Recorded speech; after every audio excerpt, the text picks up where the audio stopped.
Okay. Ayan. Okay. Magandang hapon po sa bawat sa atin. Ngayon po ay araw na naman po ng Sabado. Mayo 23, 2026. May 23, 2026. Ang oras po natin ay eksaktong alas 5:01 po. Tayo po ngayon ay magpapatuloy sa ating pag-aaral sa salita ng Diyos. At bago po tayo magpasimula, katulad po ng dati ng ating nakaugalian, tayo po ay dadalangin sa ating Panginoon upang itaas po ang ating pag-aaral.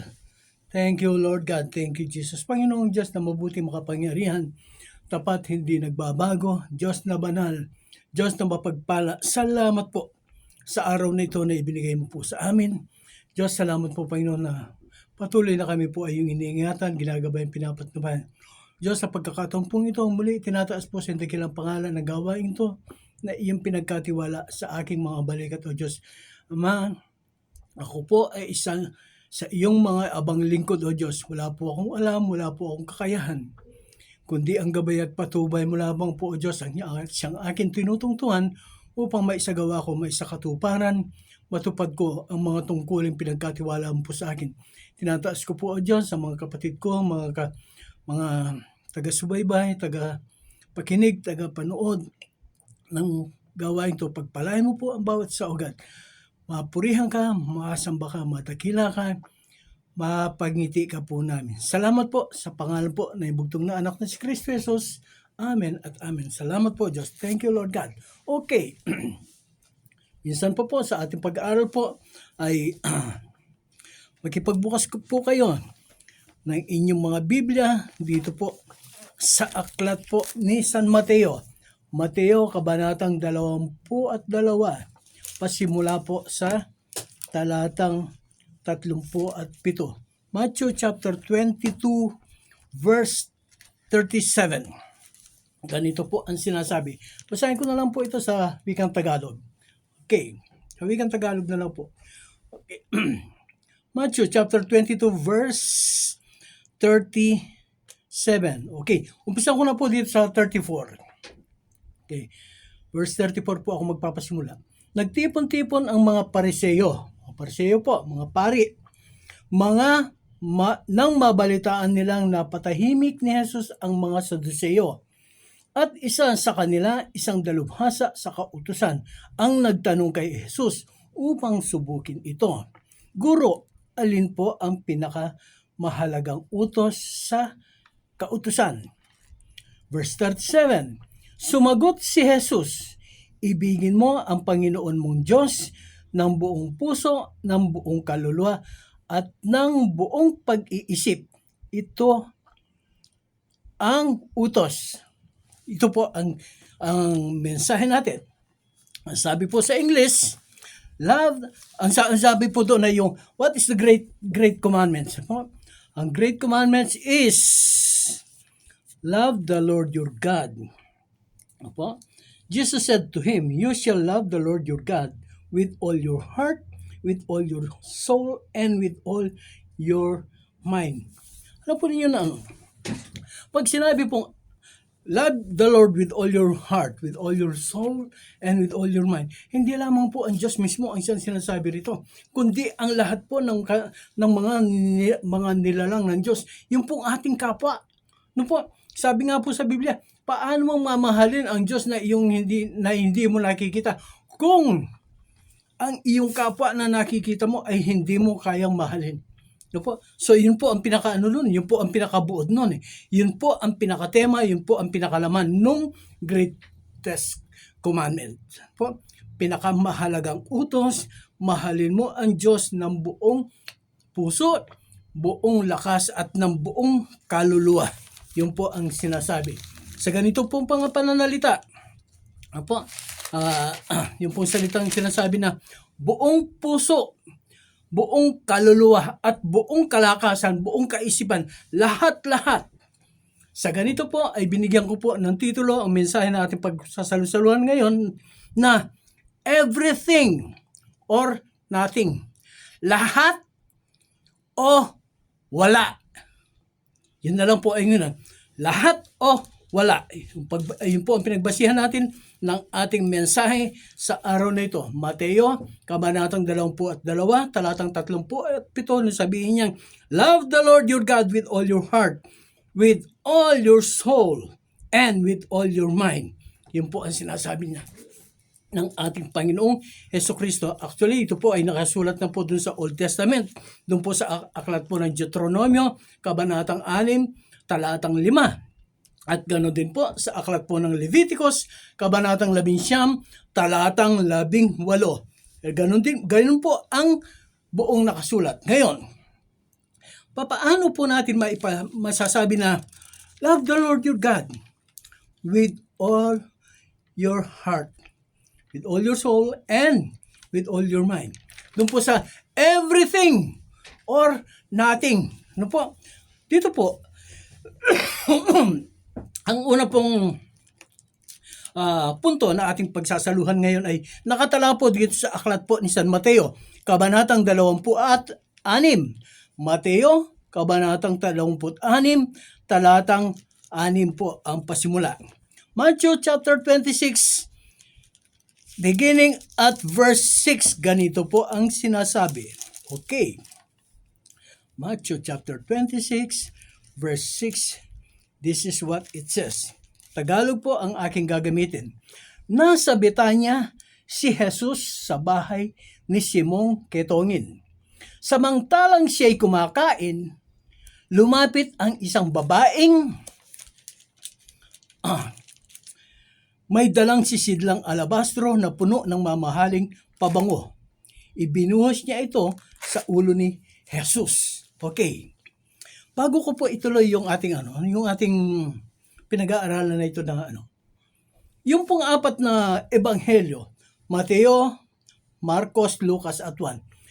Ang mga nagsulat po niyan ay ang ginawa po nila ay sinulat po nila ang mga ebanghelyo na ito para po doon sa mga tao na tagapakinig nila o kung sino po yung kanilang mga audience. Ano po? Dito po sa aklat po ni San Mateo, ang mga audience o tagapakinig po ni San Mateo ay ang mga Griego. Ano po? ang mga po niya dito ay yung mga Jewish Christian, yung mga Hudyo, mga Kristiyano po yan. No po?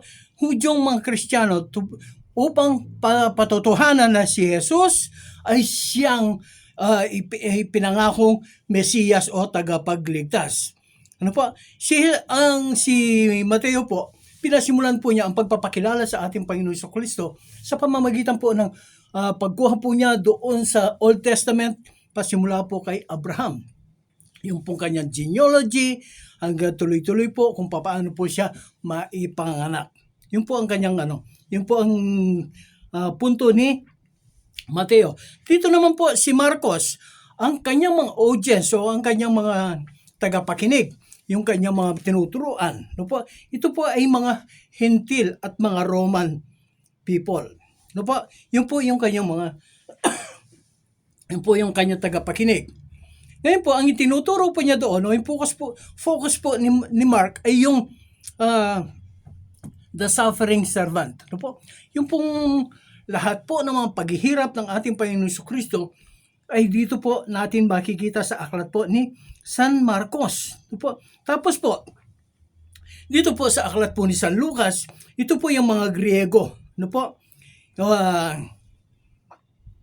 Mas malawak po ang mga naabot po ni San Lucas. Ano po? Sapagkat si San Lucas po ay isang doktor, so mas malawak po yung kanyang mas marami po ang kanyang mga tagapakinig.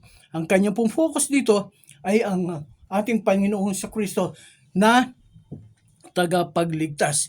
Yung kanyang mga highlights ay yung mga outcasts, yung mga kababaihan, at yung mga marginalized, showing how God's mercy, extends to the whole world. Hindi lamang po yung mga outcasts, yung mga talagang walang-wala na. kundi yung mga kababaihan at yung mga marginalized. Yung pang sinabing mga marginalized talaga yung pinaka mga dulo na po. No po? So dito po ipinapakita po ni San Lucas na ang ating Panginoon Kristo ay para po sa lahat. Ngayon po, sa aklat po ni San Juan, si Juan na tagapagsalita. Ito po ay patungkol po sa ang sinasabi po niya ay patungkol po sa ating sa universal Christian o nagsasalita po siya sa mga Kristiyano sa buong daigdig. Ang binabanggit po niya rito ay ang pagliligtas po ng ating Panginoong Jesucristo, yung kanyang statement na I am. Doon makikita yung makikita po dito yung identity. Dito po ipinapakita ni San Juan yung identity po ng ating Panginoong Jesucristo. Yun po yung mga yun po yung iba-ibang mga audience ng 4 na ebanghelyo, 4 na nagsulat sa Biblia. Okay. Balik po tayo. Ang unang punto po na ating pinag-aaralan kanina ay ganito, nakasulat po dun sa aklat po ni San Mateo at San Marcos. Alam po ninyo, yung pong nakasulat dito po sa aklat po ni San Mateo, kabanatang 26, Matthew chapter 26, ay kapareho po ng nakasulat dito po sa Mark chapter 14 verse 3. Ang nakita po dito ni Marcos at saka ni Mateo ay pareho po. Ito po ang babasahin ko. Okay. Nasa Betanya si Jesus sa bahay ni Simon Ketongin. Samantalang sila'y kumakain, lumapit ang isang babaeng may dalang alabastro na puno ng mamahaling pabango. Ibinuhos niya ito sa ulo ni Jesus. Yung pong ibinuhos niya ito sa ulo ni Jesus. Kasunod, nagalit ang mga alagad na makita ito. Ano't inaksaya ang pabango? Why waste? Yun po ang sinabi sa English. Ano't inaksaya ang pabango? Tanong nila, naipagbilisan na yun ng mahal at naibigay sa mga dukha ang pinagbilhan. Yun po ang nila. Yung sabi nga po dito, kung itutuloy po natin ang pagbasa, ang sabi nga po doon alam ni Jesus ang laman ng puso nila. Hindi sila nagmamalasakit doon sa mga dukha. Kaya nila sinabi ng mga iyon sapagkat ang nagsalita ng ganon ay siyang tagapag-ingat yaman. Kinukupit po niya. Binabawasan niya yung mga pera na nakalaan para sa gawain ng Panginoon. Ganun din po, marami din po ganyan. Sunod-sunod po, kabi-kabila po ang mga kaso patungkol doon sa mga sinasabing mga propeta mga lingkod daw ng Diyos na sila daw ang appointed son. Tapos po ngayon may kaso. Tapos meron din po din sa hindi ko po babanggitin ng lugar. Dito po sa Angeles, sa Pampanga, dito po sa malapit sa Palengke. Yung pong head pastor nila doon. Ginamit din po yung pera. Ngayon po, mayroon siyang kaso. Tinanggal po siya doon sa church. Ganun din po. Ito po na ito. Meron po. Maski na sabihin pa na mga pastor, pagdating sa pera, marami po ang nasisilaw. Kaya ingat-ingat po yung mga naglilingkod sa Panginoon. Pagdating po sa mga ganyan, ingat po tayo. Kunyari, ipinapakita dito yung love for the poor, love for the outcast. Sabi nga po niya dito, dapat sana naipagbili yun at naitulong sa mga dukha. Ano po ninyo? Ang sabi ng ating Panginoon, maraming panahon na makakasama ninyo ang mga dukha. Ako ay sandali lamang. Ginawa niya ito na ibuhos ang pabango sa aking ulo bilang paghahanda para sa aking pagkalibing. Yung pong ginawa niya na iyon. Ano po? Yung pong tinatawag na everything. Lahat po ng nasa Kanya ay ibinigay niya sa ating Panginoong Hesukristo. Magmula sa ulo ay ibinuhos niya ang daladala niyang langis. Binasag po niya yung lalagyan. Yung pong sinasabi nga po na yung pong halaga nung pagbangon na iyon ay katumbas po ng 1 taon na sweldo. Napakabigat po ng ginawa ng taong ito. Ibinigay niya, ibinuhos niya sa ulo ng ating Panginoong Jesucristo. 1 taon na sweldo.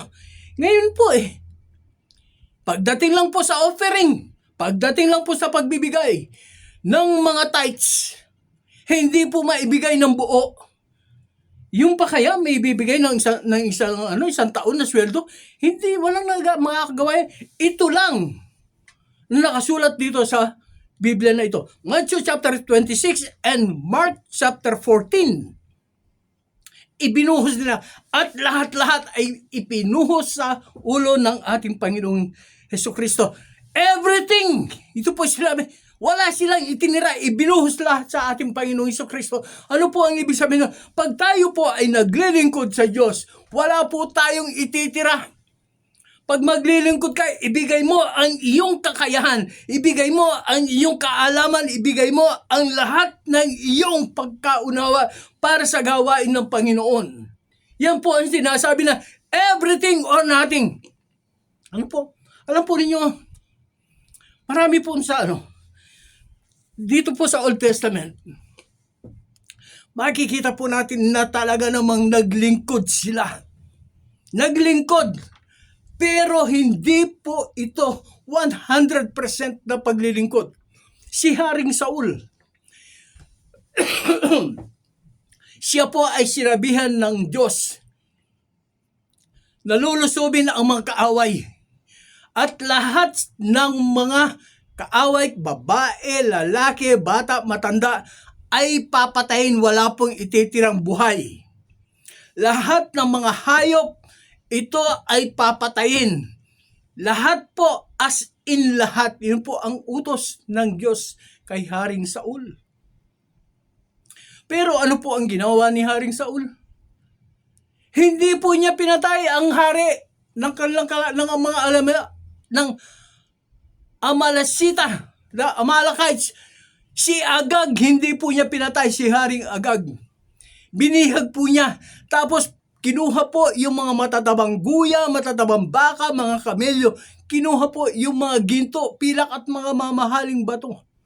Ang sabi ng Diyos, huwag kukuha ng kahit ano. Patayin lahat. Pero hindi niya sinunod. Ano po na sabi ng isang propeta sa kay Saul? Inaalis na sa iyo ang pagpuspos ng Diyos. Sapagkat hindi mo siya sinunod.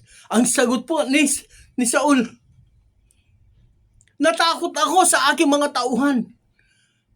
Ang bihira Yung tao natakot sa tao, hindi siya natakot sa Diyos. Mas natatakot pa yung tao sa kapwa niya tao pero hindi sa Diyos. Ang sabi sa kanya ng Diyos, ang Diyos mismo ang nagsabi, wala kang ititira, wala kang kukuhanin. Pero hindi po niya nasawata ang kanyang mga tauhan. Sapagkat siya po ay natakot. Ang sabi po niya, ihahandog naman namin sa Diyos. Ihahandog naman namin ito ng handog na susunugin.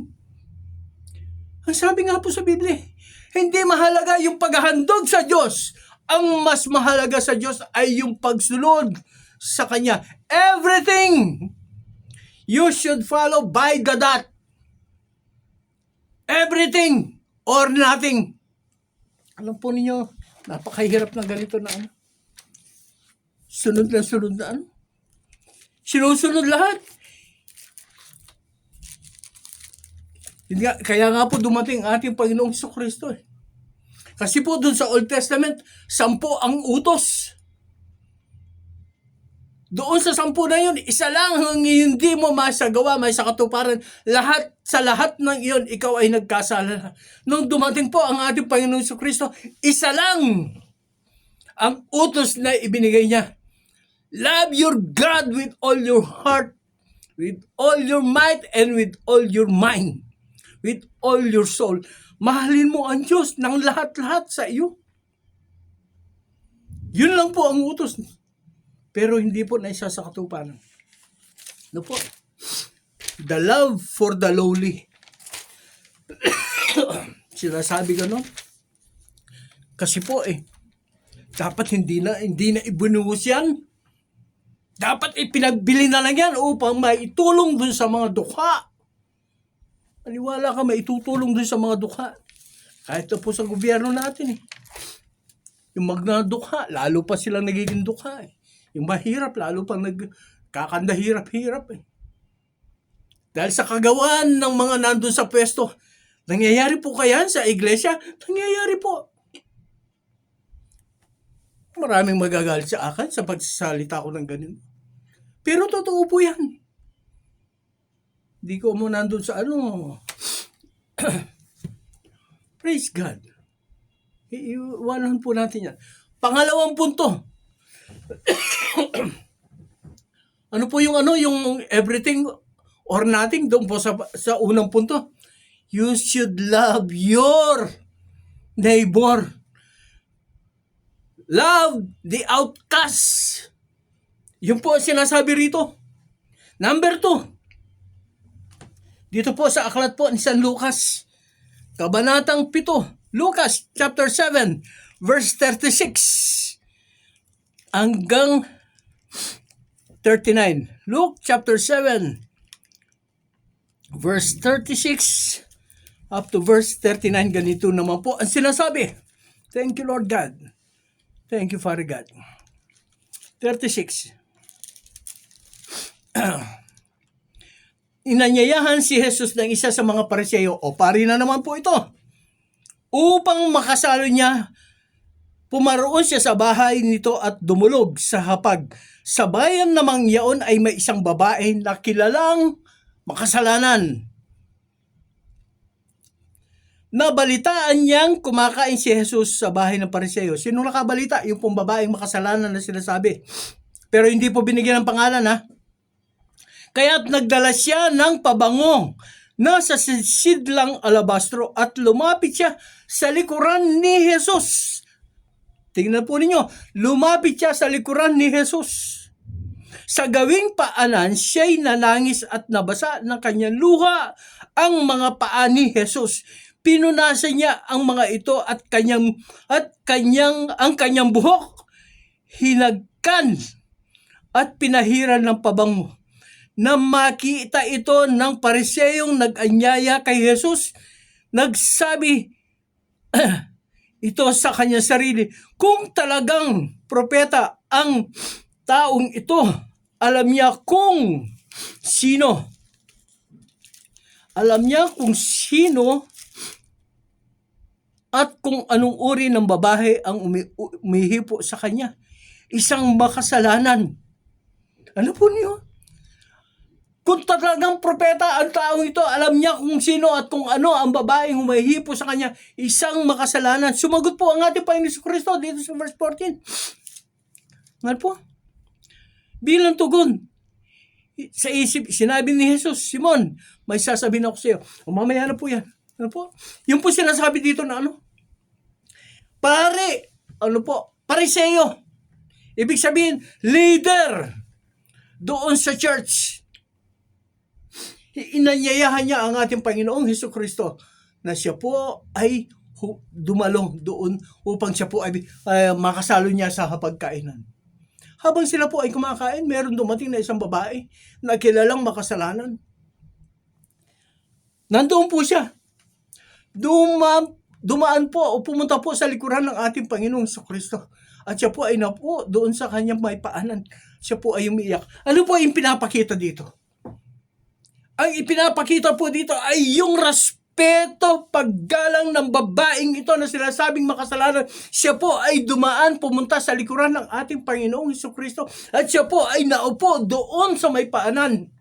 Siya po ay nanangis. Bakit siya po ay nanangis? Sapagkat sinasabi nga po dito sa talatang ito, siya po ay makasalanan. So bilang isang makasalanan, siya ay mayroong guilty feeling, guilty conscience. Inaamin niya sa kanya sarili, ako po ay makasalanan. No words! Hindi siya umiiyak siya na nandoon sa paanan ng ating Panginoong Hesukristo. Sabi ng ating Panginoong Hesukristo, kung babasahin po natin, pumasok ako dito sa bahay mo, Simong Pariseo. Hindi mo man lang binigyan ng tubig upang hugasan ang aking mga paa. Pero, ang babaeng ito ay kanina pa pinupunasan ang aking mga paa dahil sa patak ng kanyang mga luha. Alam po ninyo, yung luhang iyan, yan po ay napakahalaga sa Diyos sapagkat yan ay pinakikita ng babaeng ito na siya ay todo-todong nagpapakababa. Inaamin niya na siya ay makasalanan. Inaamin niya na hindi siya karapat-dapat lumapit man lang sa ating Panginoong Hesukristo sa kanyang kakayanan. Luha niya ang pinanghugas niya, pinagpunas sa paa ng ating Panginoong Hesukristo. Ang kanyang buhok ang ginawa niyang pamunas. Nagpakababa siya ng gusto sa paanan ng ating Panginoong Hesukristo. Lubusan po ang kanyang pagpapakababa. No words! Wala siyang sinasabi, wala ang mga salitang lumalabas sa kanya, kundi ang mga hikbi at ang kanyang pag-iyak. Ano po ang ginawa ng babae? Binuksan po niya yung dalawang niyang alabastro na may laman na pabango. Pinahiram po niya ang paa ng ating Panginoong Hesukristo. Humalimuyak. Ano po? Humalimuyak. Yung pong pare na nandoon na nag-imbita sa ating Panginoong Hesukristo, hinatulan niya yung babaeng yun. Kung alam lang niya kung sino at kung ano ang uri ng babaeng to na umihipo sa kanya, isang makasalanan, judgmental.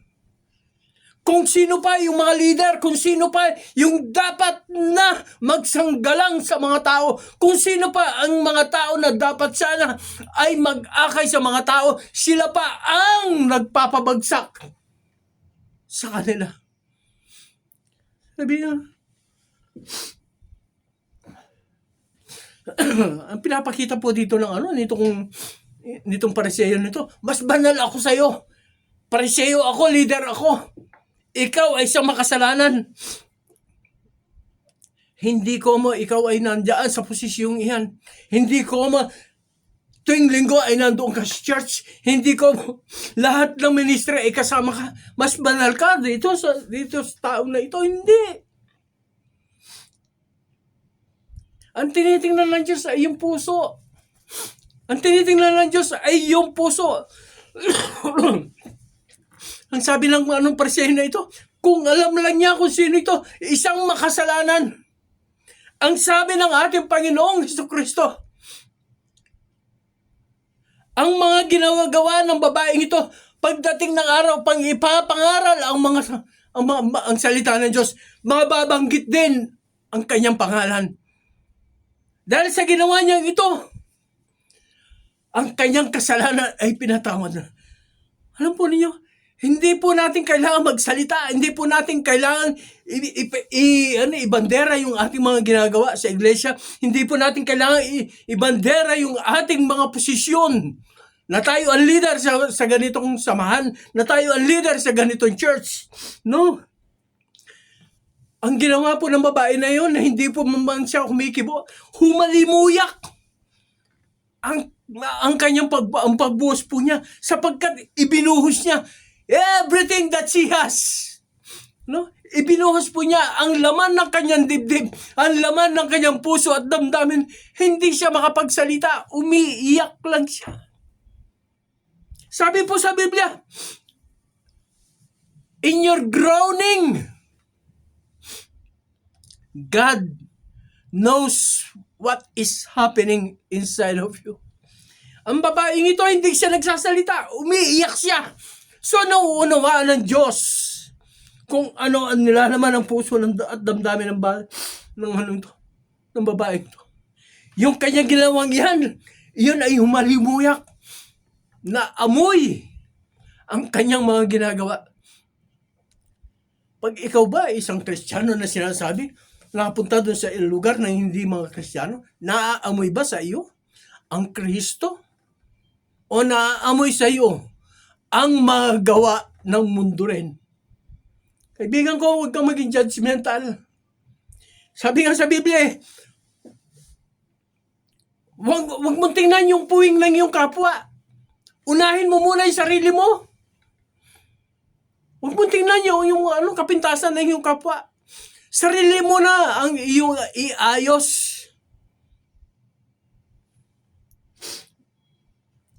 Sabi ng Panginoon, ang sabi po sa Biblia, what matters to God is your today, not your yesterday. Hindi mahalaga yung mga pinaggagawa mo kahapon, nung isang araw, nung isang taon, nung mga nakaraang taon. Hindi mahalaga yun sa Diyos. Ang mahalaga kung ano ka ngayon sa Kanyang harapan. Ano ka ngayon sa Kanyang harapan? Dinidinig ba ng Diyos ang mga daing? Si Samson, nagkasala siya, nagkamali siya sa ating Panginoon. Dahil sa kanyang pagkakamali, siya ay ikinulong, siya ay pinarusahan, siya ay ginawang katatawanan ng kanyang mga kaaway. Pero, napagwari ni Samson yung kanyang mga kasalanan, mga pagkakamali. Dumalangin siya sa Diyos, ang sabi niya, Panginoon, minsan pa, palakasin mo po ako. Tinugon ng Diyos yan. Bakit? Kasi hindi tinignan ng Diyos yung mga nakaraan ni Samson. Ang tinignan ng Diyos ay kung ano ang puso, ang damdamin ni Samson ngayon. Yung kanya pananalangin na, Panginoon, minsan pa palakasin mo ako. Si Samson po yan. Si Haring David, nahulog po siya sa kasalanan. Pinapatay po niya yung si Urias na asawa po ni Bathsheba. Pinadala po niya doon sa battlefield. Doon sa may battleground. Hanggang siya po ay mamatay. Para makuha po niya yung kanyang asawang si Bathsheba. Siya po ay nung po siya ay masmasan dahil namatay yung anak nila ni Bathsheba. Ano po? Hindi po si Solomon ang panganay nila. Mayroon po ang unang anak, si Bathsheba at si Haring David.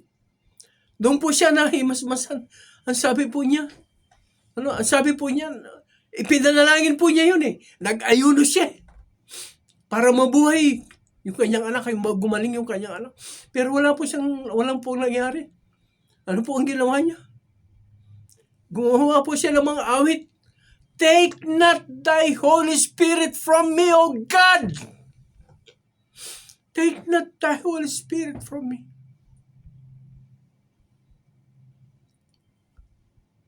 Dininig ng Diyos. Kaibigan ko, ang babaeng ito, ganun din eh. Kung sinasabing siya ay makasalanan, sinabi, hindi man niya sinasabi. Doon man lang sa kanyang pag-iyak, doon man lang sa kanyang pagguingoy sa paanan ng ating Panginoon si Kristo, nandoon na ang lahat na nilalaman ng kanyang puso at damdamin. Panginoon, makasalanan po ako, hindi po ako dapat tumawak sa iyong mga paa. Subalit po, Diyos, patawarin mo po ako. Yun ang nilalaman po ng kanya. Tayo po mga kaibigan ko, mga kapatid, huwag po tayo maging judgmental. Nakita po natin, alam po natin ang nakaraan ng mga taong yan. Ikaw ba, kapatid? Ano ba ang buhay mo nung hindi mo pakilala ang ating Panginoong Kristo? Ano ba ang buhay mo nung hindi mo pa